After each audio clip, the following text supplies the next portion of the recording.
There's only one thing I can say about this picture. You had one job! You put the strife microshots with the stripes and the rough cuts with the rough cuts. And for some reason, it's a strife. All of a sudden, the rough cuts a strife.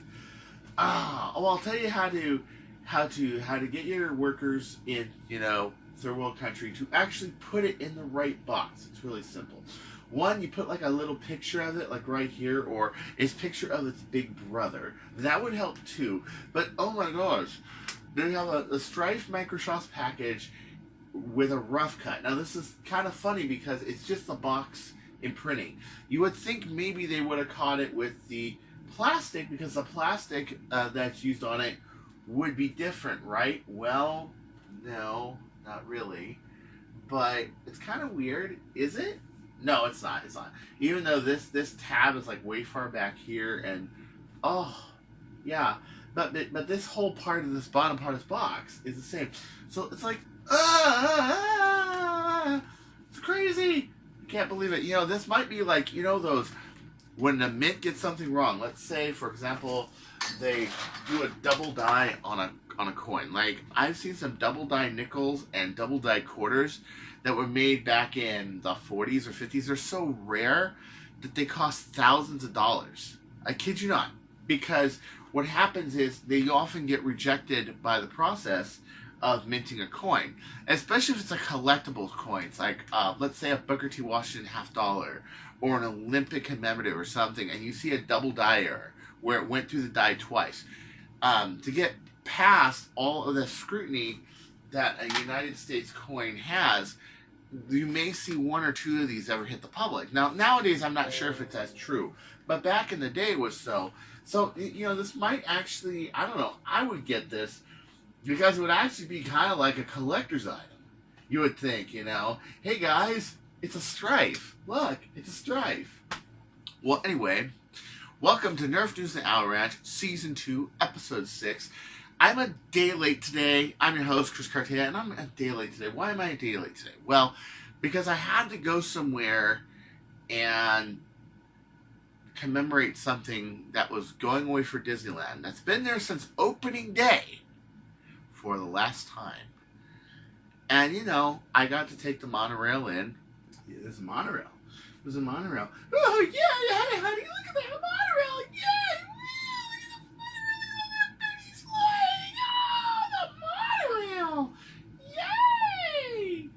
I got to take the monorail in and go in, and I really did plan to do this like today. And I had actually bought a thing of cigarettes, and I forgot to bring them. I left them in my car, and then I didn't have a lighter or nothing, so I had to go to the smoking area and actually bum a cigarette. That's right. So, and not for any other reason other than change. The smoking area in Disneyland, leaving for good. My very last cigarette in the smoking area. That's right. Today's April 30th. Tomorrow, no more smoking area in Disneyland. Never again. Yeah. And I am just like, this guy over here, he actually went to like every single smoking area and smoked. He's even got like a pin that says, last day. Instead of first visit, it's last visit, and he puts in pen the smoking area. It's a pretty big deal. A lot of these changes because of Star Wars Land, because of other things. Other things also like the strollers, no more double strollers, which I think is a blessing, because a lot of people's definition for stroller is actually plow. They'll just plow you down. You guys probably didn't know I smoke. Well, I do it once in a while. And usually it's cigars. It's not cigarettes. As a matter of fact, I don't even inhale these. But I think it's a tragedy. Hey, thank you so much. No problem. No problem at all. This is a nice lady who gave me a cigarette. I was going to give her $1 if she gave me a cigarette, but I wanted to smoke here one last time because this is the last day for the smoking See you area. later. Enjoy yourself. Thank you so much. I appreciate it. See what I mean? It's just so cool. So anyway, don't you go changing? I'll find you. Back to the news. Okay, so do you guys remember that breach kit that I posted? It was basically a long breach kit that would fit on the front of a Night Finder plunger tube. Well, they have gone one step further with this kit. It's available on NF Strike for about $80. It's a 10 kilogram kit that has a brass tube, longer brass tube to it. It's not a hell of a lot longer, but it's about maybe half an inch longer, maybe an inch longer. Okay, but the nicest thing about this, and this is what's got me curious, is it has this metal plunger rod.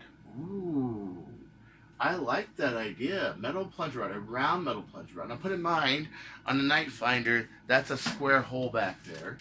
And that means, of course, it's going to move around. But the catch seems to be omnidirectional, a lot like a rainbow catch. And it does look like it has a metal plunger. Now, I don't find this all that interesting. Why? Because your dart load's about here. You have all this dead space here. This barrel's really long, and even though you got another inch of air, in there, you're talking maybe another 2.5 inches that it could propel the dart. Not this huge length. It seems to be a little off the ratio. Also, this knob is metal. Looks really heavy. But, I was almost thinking, like, if I were to take this knob, which looks like some kind of furniture knob or something, maybe make it a wood knob. Yeah, like that would make it lighter because, of course, the plunger head is going to be stopped by the plunger tube itself. So as long as the screw in there fits in there and the washer fits, you can probably make this material anything you want. But the fact that it's metal back there, that's a lot of unsprung weight. I know when I made my 23K Firestrike, which I'm spinning right now, I made this as light as humanly possible. But it's sturdy, and that was the reason why, was all the unsprung weight. But it does look like a really interesting kit. I would love to see somebody review it and try it out. I have no idea why it needs 1, 2, 3, 4, 5, 6, 7 O-rings up here. I have no idea. I mean, really, I need 1 O-ring for this. One. That's on the plunger head. So that would be 8, including the one on the plunger head. I have no idea why they need so many rings, but apparently they do. And it is like $80. But I remember I used to make, well, not this specific one, because this one has the orange Model Works on there. But I made these in 18K for like $110 originally. And they were brass, and they shot extremely well. Okay? So really, $80 is a lot of money, and considering you can buy an Alpha RT kit for $75, or you could, from Jet, I laugh, or you can buy a lot of really good things. Like, I don't know, how about an Adventure Force Titanium, or quite a few Adventure Force Titaniums for $80? I kind of see it as meh. But that's just me, and I have to say this. Part of my opinion on this is based off the fact of I already got a really good Firestrike, and I really don't need another really good Firestrike because, well, I got one. Not only that, but I got a system I've been using for years, and it works really well, But it is kind of interesting to see a slide breach system. But the ones I've always seen are different. You see, like your breach... And I don't like slide breaches all that much. I like couplers better. But you'll see a lot of people that make these. They'll have the tube all the way back where it's supposed to be. Mine's actually more forward too. Maybe not that forward, but forward. And you'll see this part where you basically pull it out. You have this breach where you can put it in and close it. And that's basically how it works. And it's right next to the plunger tube. And then if you put like a 1/2 inch stop on it, I don't see why you need something like this, but oh well, times are changing. Dude, I want that plunger rod though. I would love it if they sold that separate, because it is the weak part on a Firestrike. The Firestrike plunger rod it's soft like a Barbie doll, really. So let's shoot something with this. Maybe the box that this came in. I don't think it will go through both sides because it's only 200 feet per second. But let's see here. Yeah, actually, it went through this side. It dented that side. Yeah, pretty cool. So, yeah. Let's see you beat that NF Strike. Let's see you try. And we're talking about a design that's, oh, I don't know, from 2013? Could probably beat this. Yeah. So, anyway. So I wanted to show this. This was my friend, Liam Davis, playing with his Ion Rush, which is using his new tanks, his new technology. He's using this in a recon, but he has it made with HPA. But this thing, wow, look at this thing just fire, bing, bing, bing, just high velocity power, just boom, boom, double tap, just cool. He's running Talon mags, and he's doing some really cool stuff. He's also working on a new tank that retracts and fires at the same time. So high pressure airheads. Look at that. Look how clean that fires.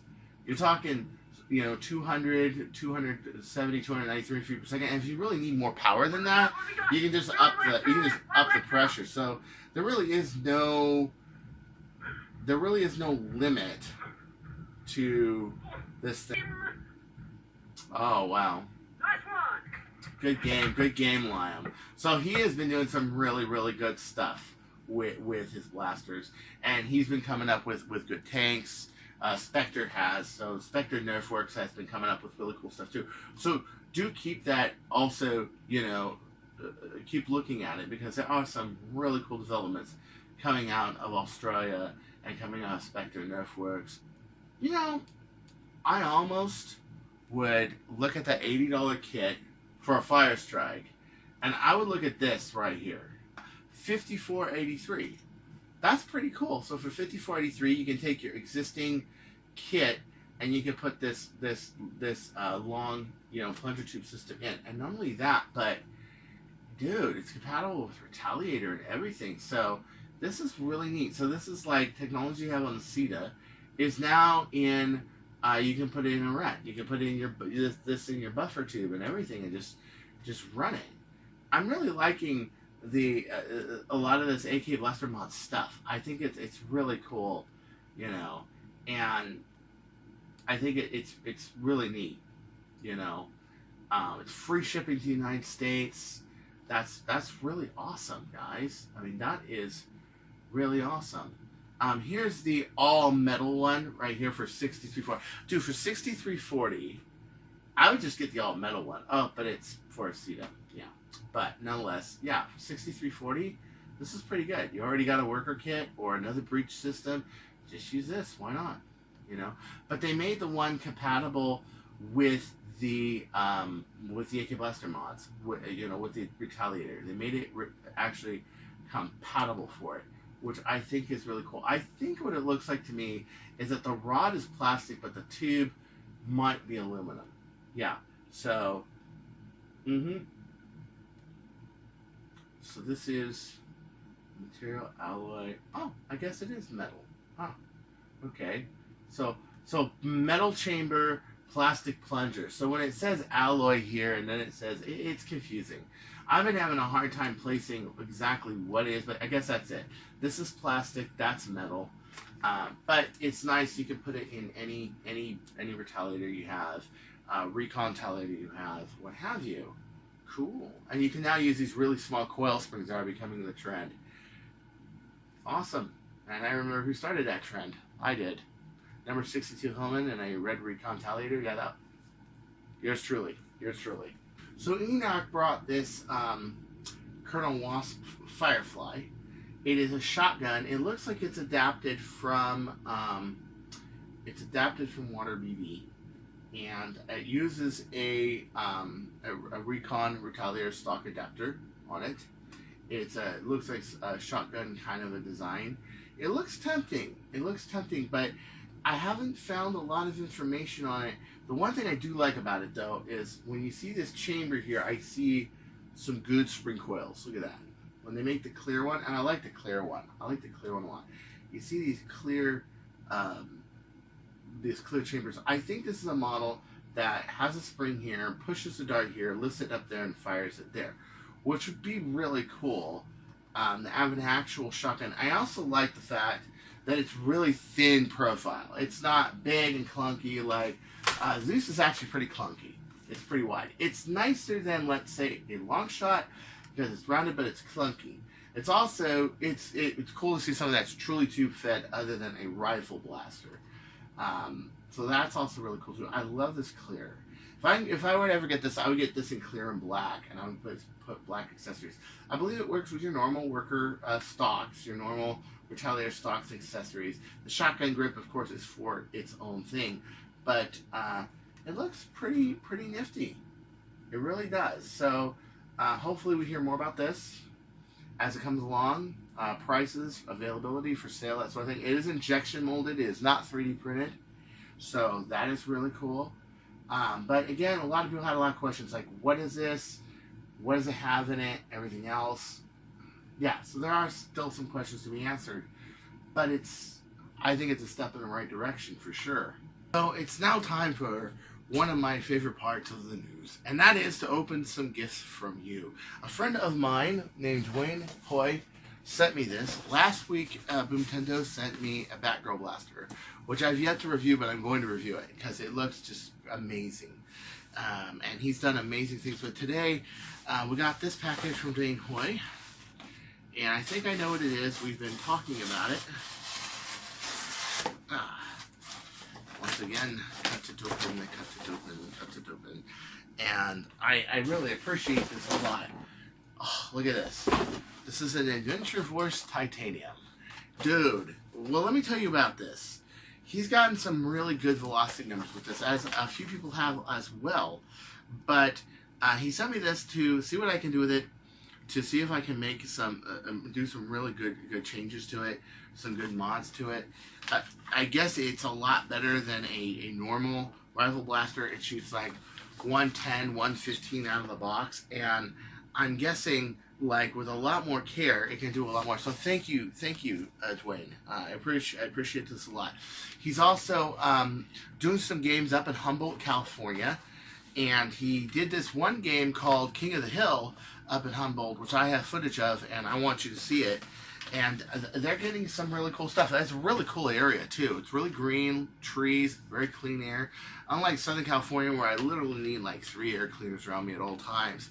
And wow, and this is really good because Armageddon's coming up, and I can really use a really good blaster.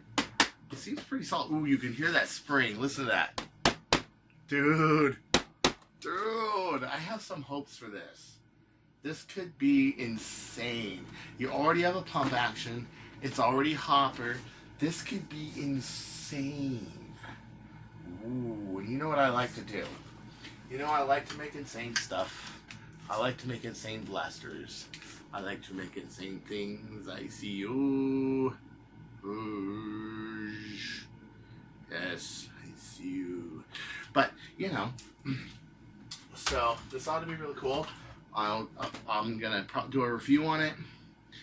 So watch out for my channel. Oh, and you even have a happy color change. Look, this is green team. This is red team. This is blue team. This is bright red team. This is purple team. Yes. Oh, this is groovy. So this was the game that they hosted at Cartaya. Dude, this looks really cool. Oh, look at all these box barriers in this room. Oh, that's really cool beans, man. Good job. Ah, cool. That's his yeah, Hades. And wow, look at this. And he's also gonna put up some more wars. I told him about the United States Nerf Wars, the post there. So if you are in, you know, the Northern California area, if you're around Arcata, Humboldt, I know Humboldt is a cool college, cool people, and you want to do some Nerf, dude. Look these people up. They're really cool. Hold it, green team. They're about to put up another event. This was March 24th. Wow, look at this. Oh, this looks fun. This looks cool. What I especially like is A, it's indoors. B, I like all the barriers. I like the setup of the barriers. So you have a mid barrier right here going this way and that way. You have this little room here, which I guess is where the points are, where you got to turn over the flag for King of the Hill. And you have all these things, and they use tables and chairs, hard targets, not easy to knock off. I like this. I like this a lot. This is really, really groovy. And again, thanks. I say only 192% of this. I think we can do better than 190. I mean, if I can get, 290 out of a girl's pistol, I think with the titanium, I can get more than that. But, we'll have to see. I'll have to open it up and see what's in there, see what's going on. And again, a lot depends on the limitations of the blaster, but I don't know, I'm confident about this one. So stay tuned. You see me improve this. There was another video where, of course, I improved this.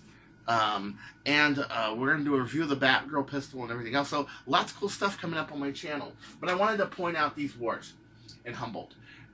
This is really, really cool happening. So on with the news, huh? So real quick, how fast is that Spring Thunder that Boomtendo's making? That he's making for Armageddon. How fast? He got a 301. That's pretty impressive.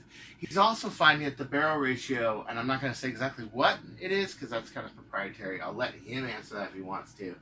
The barrel ratio is a little different for Boomco and Nerf darts. It's kind of different. Now, I find this fascinating because it seems that the diameter of the dart really does play a model of what is the effective barrel to pleasure ratio. And I get the message this at least once a week, twice a week, maybe once every 2 weeks. It just depends. Hey Chris, what's your magic barrel ratio for Seal Breach Nerf blasters? 1.7 to 1 at 16K or above. If you go like 14K, it's more like 1.8, 1.9, which means you need shorter barrel for the length. But he is finding that the smaller diameters actually need longer barrel. And I kind of find it interesting that, let's say, the Kronos blasters, they seem to need a smaller barrel for the wider diameters, like a shorter barrel. So it doesn't surprise me that you need a longer barrel for a smaller diameter, a 10mm dart rather than a 1/2-inch dart that Boomco has. But like Kronos, you need a lot more plunger tube for the barrel. So it shows me that the ratio, if it's bigger for that stuff, like you need shorter barrel for that, you would probably need longer for smaller darts. It makes sense. It makes sense. I'm not going to say how much longer though, because he's still kind of coming up with, I think, and it has to be proven. Mine's pretty much proven. His is kind of, not, but he's working on it. This is what we all work on. And two, that it appears to be something that's universal and a rule we can all use as a guideline for modding blasters. But as we get into different sizes, different darts, different dart formats, and we're going to have different dart formats. Somebody could come out with a 3/8 dart. Somebody can come out with a 5/8 dart. It all really depends. And finally, for our last story of the day, Mongoose Jake over at Sharpshooter Alliance, which is a new board that was started by a friend of mine in Norway. He's taking a snipe and he's modding it, and he's done a lot of really good stuff to it. He's brass breached it, as you can see in here, and he's got the brass connector, as you can see into there. There's a lot. I like the fact that there's just a lot more blasters and stuff that they're doing. They're working on these things and they're making them pretty cool. He got a 208. That's pretty cool. So like my friend Dwayne sent me that titanium. I'm going to see what I can do to mod that. Well, there's other blasters too. There's the snipe. There's so many other blasters that haven't gotten that much attention. I mean, if I didn't make a Chronomag, Kronos would have never gotten so much attention. Now it's getting all this attention in the world because, well, I modded it. I proved it. And so I think that, and a lot of these people, like Mongoose Jake, he's got a great channel. A really great channel. You should please check it out. And he's got, he races bikes, he rides bikes, everything like that. Like, I used to ride mountain bikes a lot, so I can identify with him. They don't get a lot of attention because they're not there. Like, when I was doing that opening vid for that titanium that Dwayne Hoy has, and I could not find a video or a post that he had put up on Facebook. I said, dude, you got to put this up on Facebook. That titanium. That sounds really cool. So I put up one of his wars just to show you what he's doing and also help him promote his wars. But also, I've also heard north in California, yeah, it's not really, there are a lot of wars that are not really, there, So my friend Yabi, he Yeah, Gabby Yobro. He's making this page called Sharpshooter Alliance. And if you are a sharpshooter like me, like Alan, like Gabby, dude, like join up, dude. Like join. He just got 301.9 out of his long shot, which I think is really impressive, really cool, you know. So lots of progress. I love to see a week or an end of a week where there's lots of progress. There's his dual strike right there, CPVC, and I think that's taped, not filled. If it's filled, yeah, I'm sorry, but yeah, if it's filled, it's filled. But I'm thinking of putting one of those brass tubes in one of these too. So, you know, it never ends. There's always something you can do. And here's the internals of his 300 foot per second long shot. He's got a barrel. He's got an artifact tube, artifact kit right here, an actual artifact kit. Okay, he's got the worker plunger tube system here. He's got the worker internals. He's got a metal catch plate. He has got a worker bolt sled and a worker trigger. Good job, Gabby. Really good job. So until next time, this is Chris Cartaya saying, "Don't you go changing, we'll find you." And yay for the monorail! Yay!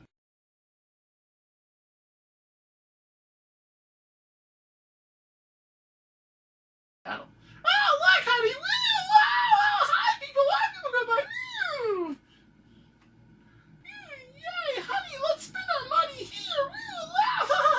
You work for me forever! You're forever my vaginal slave! Oh! Sorry, guys.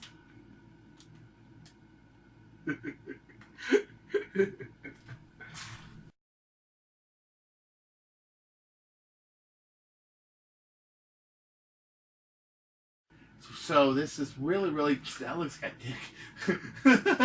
Are they aware that looks like a dick? Hold on a second. Sorry, Liam.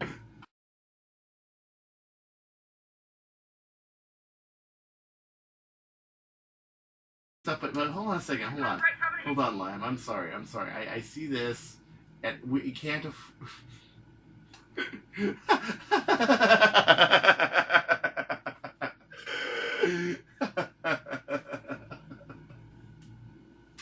I guess if you need the protection, you gotta hide behind a phylactic. Okay, so anyway, I'm sorry. No, some women are just esteemed too much at this big phylactic tube in the sky. But no, this is really great. Like, really cool stuff. And I don't mean to tease Lyman all, because I don't. I love his stuff, but I saw that, and the 10-year-old in me could not avoid it at all. But, okay, on the side, those things look like dildos. Like, from the side view. That's why I'm kind of careful what barriers I use, because